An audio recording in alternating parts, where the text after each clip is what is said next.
In this video, I'll be reviewing the 6th episode of Ninjago Dragons Rising Season 3 Part 2, titled Under the Light of a Mechanical Moon. This review will contain spoilers, so if you haven't seen the episode yet, consider watching it first. I really enjoyed this episode as well, though I do have some problems with it. Let's start with the positives. The opening scene with Ross using the Forge of the Forgotten to create a new Source Dragon icon was fantastic. We still don't know whose life force he used to power the forge, but from the items scattered on the floor, it could be a member of the Explorers Club.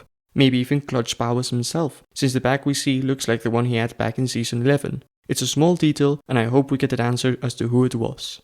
The storyline in the Land of Lee was also very strong. The Spectral Dragonians and the whole atmosphere really managed to capture that ghostly vibe.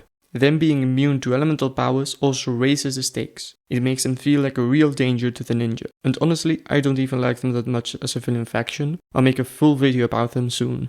On top of that, Sora fixing the false moon by combining it with a prismatic lantern was such a clever move. It not only gave everyone the ability to see the Spectral Dragonians, but it also showed Sora's growth as a problem solver. When it comes to Jay and Nia, their relationship was handled really well here. Jay coming back for Nia before leaving shows he still cares about her, even if he hasn't admitted it fully yet. Nia calling him Mr. McCool Guy was just a fun moment, making their dynamic feel real. It's little touches like that make their bond one of the highlights of this part.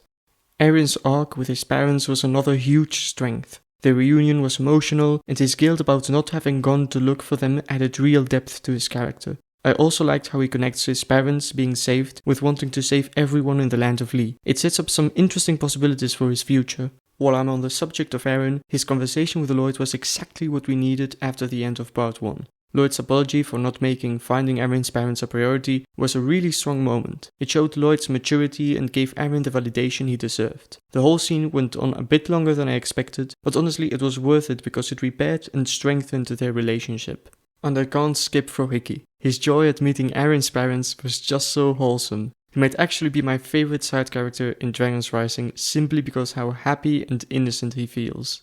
There are also a couple of smaller details worth mentioning. The dust clouds in this episode looked fantastic, much more realistic than what we got back in seasons 1 and 2, where particles sometimes clipped through the ground. Here they felt much more realistic. Now, moving on to the negatives. One thing that didn't sit well with me was Aaron slipping back into a whiny attitude. He's come so far in his development that doubting his ability to be a ninja feels out of place. He learned a primitive version of Spinjitzu as a kid, held his own against Ross, and even though he followed Raz for a while, he never actually turned evil, so his self-doubt doesn't really match the progress we've seen from him. Another issue was with the finders. In the Land of Lost Things, every finder except Geo gets hollowed. That was a bit too convenient, especially since Geo is the only one with an elemental power and real fighting skills. On top of that, his discovery that he could see the Spectral Dragonians through a prismatic blade didn't sit right with me, since he never knew that could happen. They didn't even need to see the Spectral Dragonians to follow Noct to Imperium, so the whole trick wasn't all that necessary. Also, the ninja going into the Spectral Lands without being noticed by Thunderfang or the Forbidden Five didn't feel believable. The ninja were right there, even starting a fight with the Spectral Dragonians, and yet Thunderfang, who should have easily seen Jay's mech rider, didn't notice anything. And finally, I was a little disappointed we didn't get to see Ross fight the skeletons in the Underworld. That could have been an incredible scene, and it feels like a missed opportunity. So, overall, this was a really strong episode, but the few problems I mentioned did bring it down a little. For that reason, I'd rate it an 8.5 out of 10. Still, the positives easily outweigh the negatives, and it continues the momentum from the last few episodes. That wraps up this review. If you want to see my reviews for the other episodes, check them out on my channel. Thanks for watching, and I'll see you in the next one.